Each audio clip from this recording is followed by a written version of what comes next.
Only 1 out of every 100 persons will be financially secure by the age of 65. Even if you make a fortune in the most prosperous time in history, statistics show that you, your children, or your grandchildren will squander it all.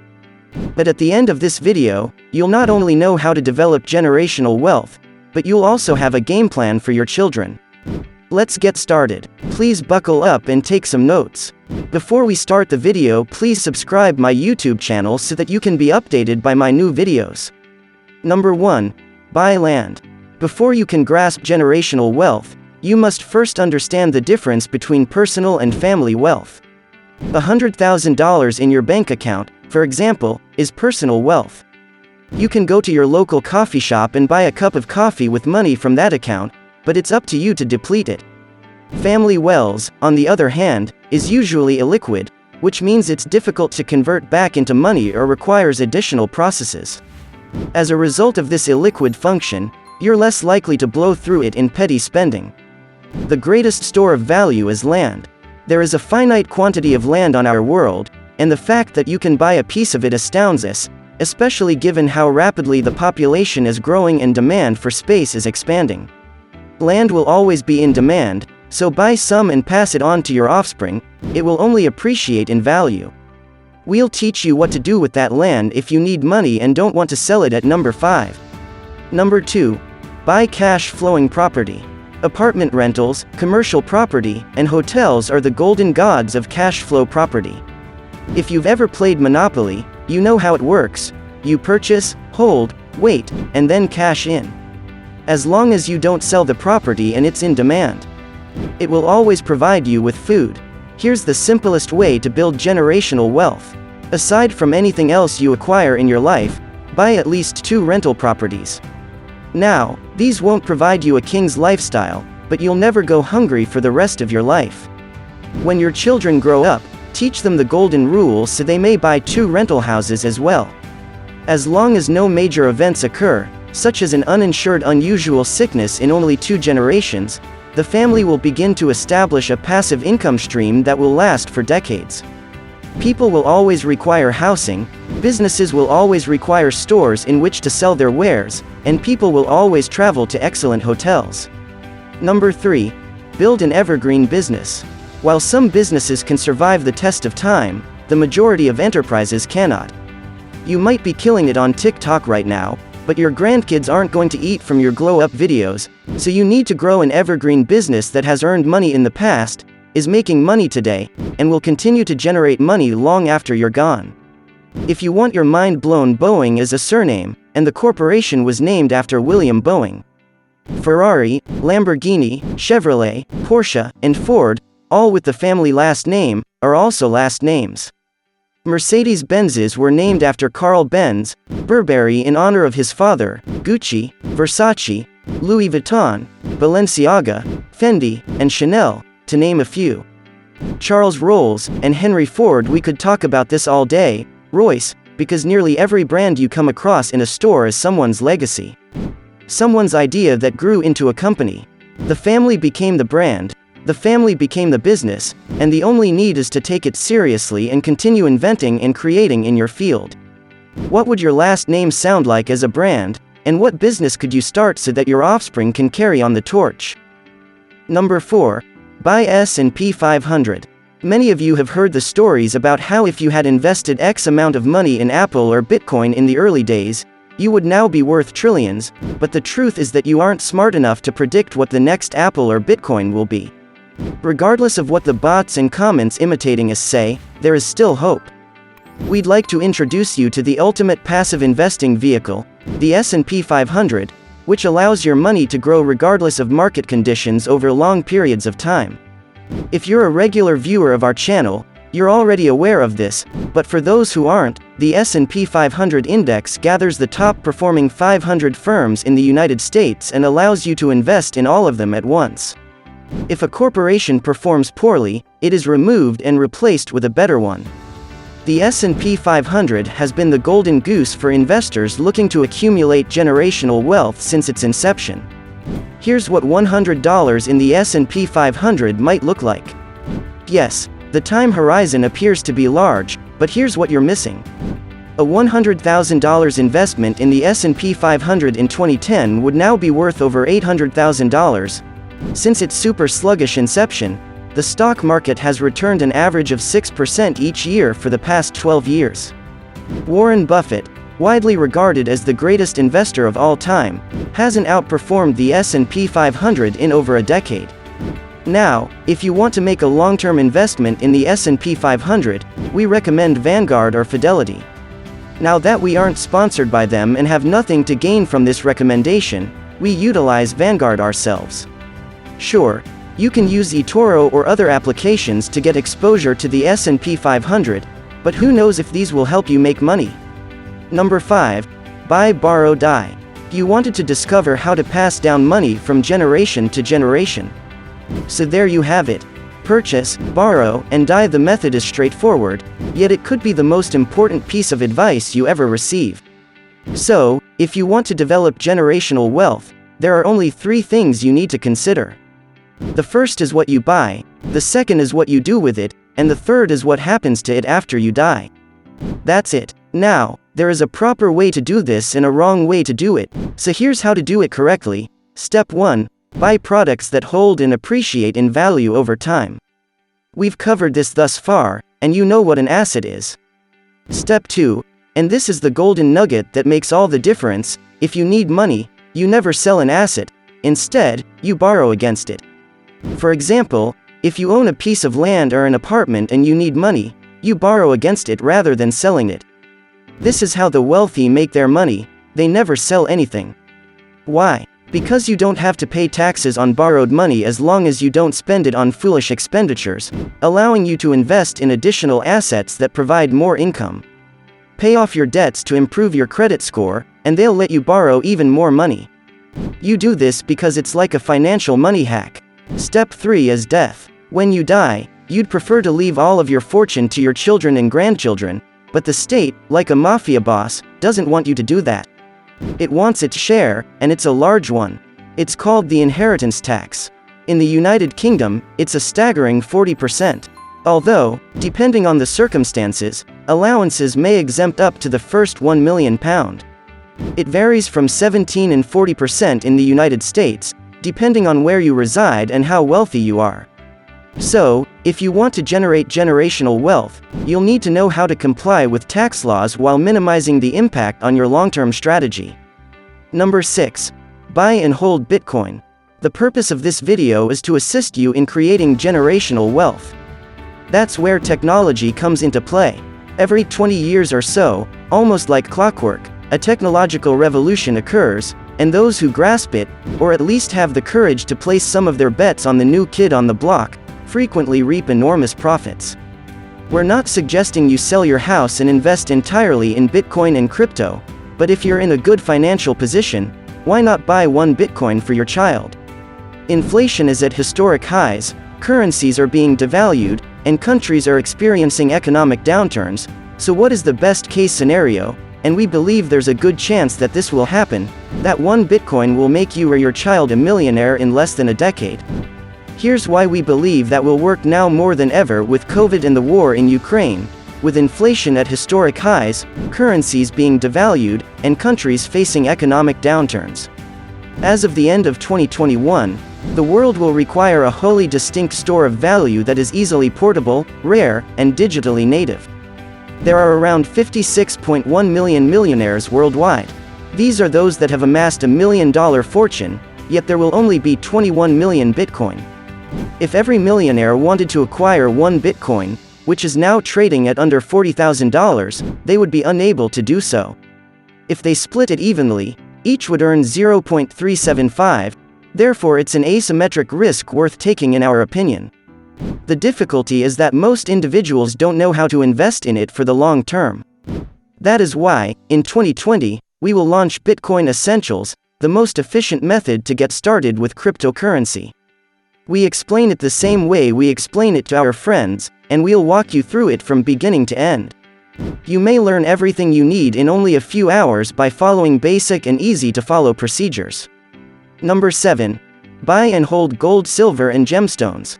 Okay, we'll be honest, we're not great fans of precious metals or diamonds because they're ancient, low-tech, and uninteresting.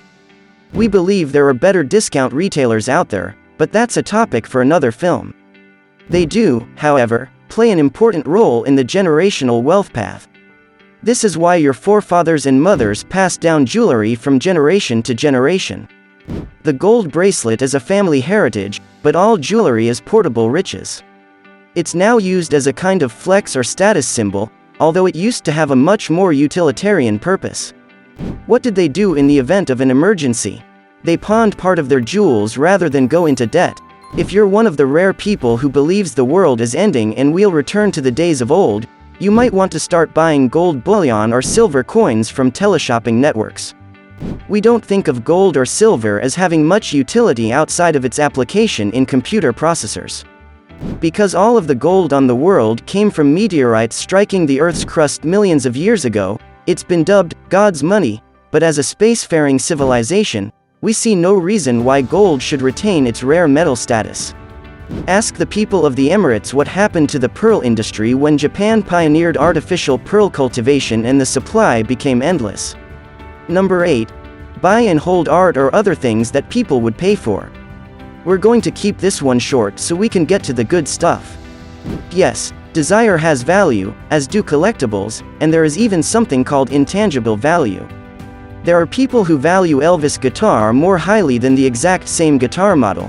There is no material difference, but the appeal is real.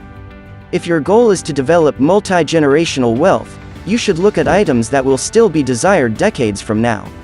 Art is one of the few unregulated marketplaces in the world, which is why the NFT area exploded up the way it did. While your Jordan 1's Yeezus or odd 10,000 NFT collections can end up in the trash, art has weathered the test of time. Number 9. Never stop earning and minimize taxes. So, while the first half of this video focused on things to acquire, the second half will be more actionable in terms of what you can do on a personal level to ensure that wealth continues to increase. First and foremost, regardless of how much money you make from your assets, you should never stop working if your aim is to develop long-term prosperity.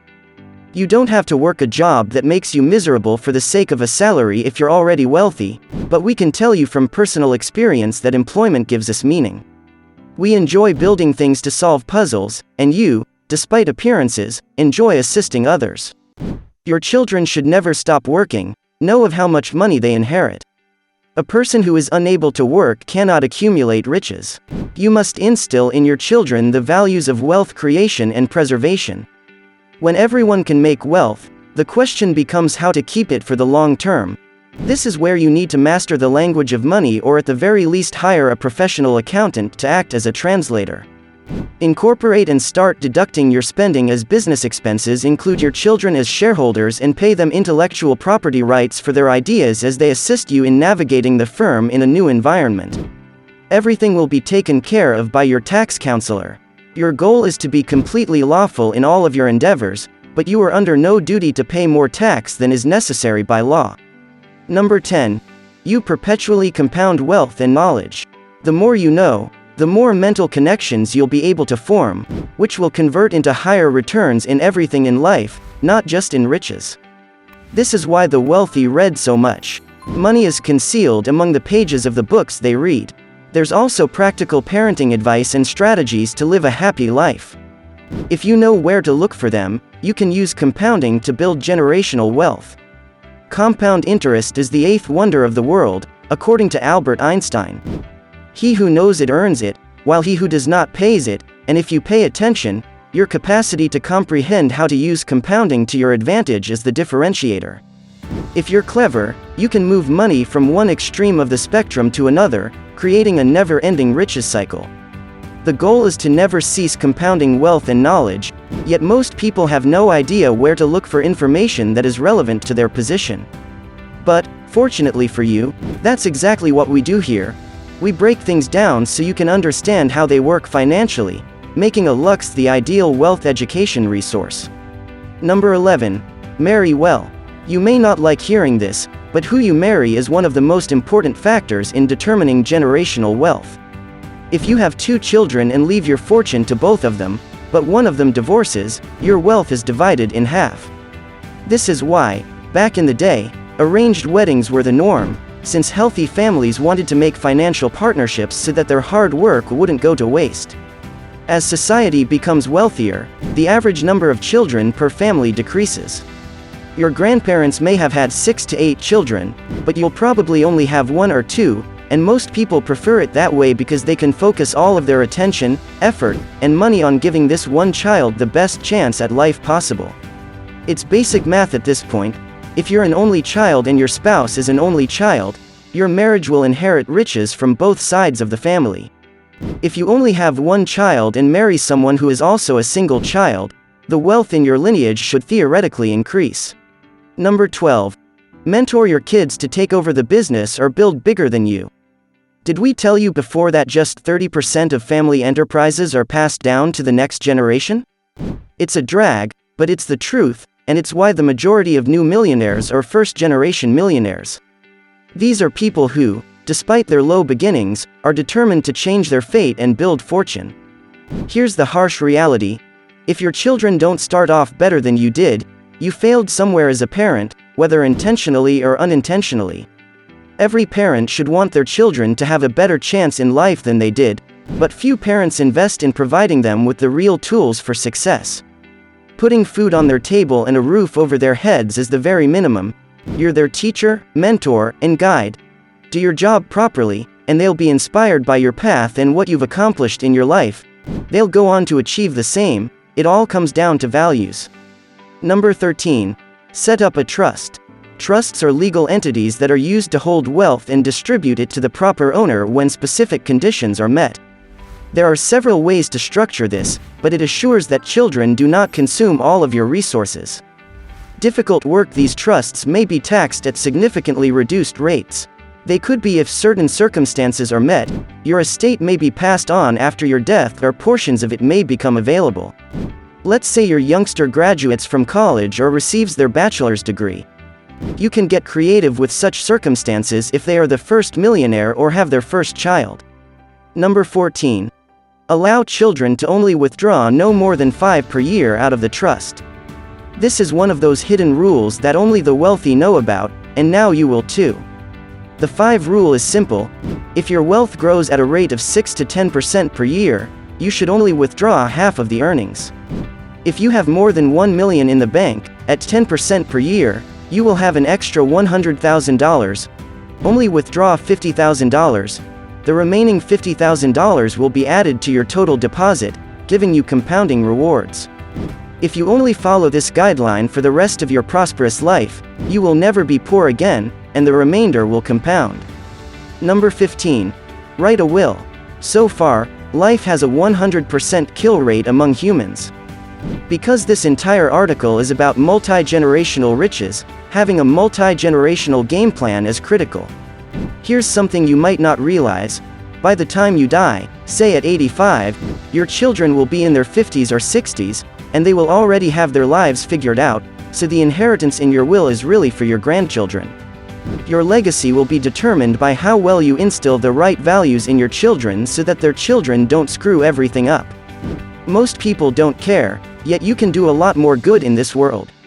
A will makes the flow of money more apparent if you don't have to worry about putting food on the table.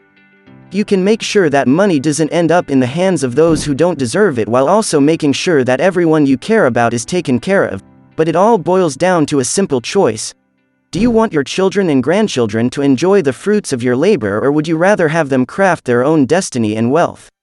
What you do during the next year and a half will have repercussions throughout your life. We want our children to have enough money to accomplish whatever they want with their lives, but not so much that they don't have to do anything. We've been around third-generation trust fund kids who are obnoxious and have never had to work in their lives, and we don't want that to be our legacy.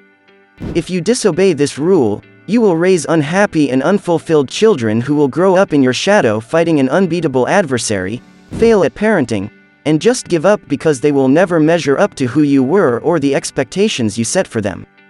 They will resist, and that is how those fortunes will be destroyed. If you want to play the generational wealth game, you must mentor not just your children but also your grandchildren. This may come as a surprise to you, But super rich people who are serious about this go on retreats with their children and grandchildren to ensure that everyone is on the same page when it comes to family strategy. This is how, 600 years later, the richest family in Florence is still the richest family in Florence. Some families figure it out, while others accept the outcome. SoftBank, a Japanese corporation, has a 300-year strategy in place, when the average Joe barely has one.